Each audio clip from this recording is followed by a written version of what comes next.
minimum wage na sahod ng mga Pilipino sa buong bansa, lumalabas na ang average na sahod ng mga Pilipino ay may halagang 10,981 pesos lamang.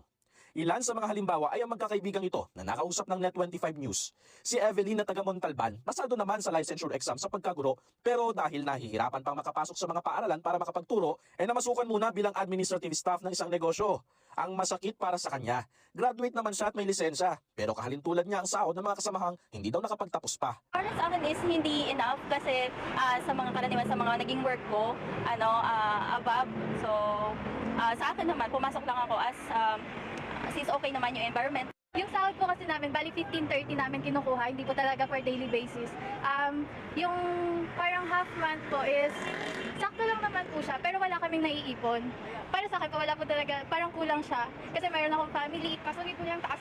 Ano kasi commute kami, ang malayo. Masahe. Saka yung mga bilihan sobrang taas na rin po, hindi lang naman yung gasolina.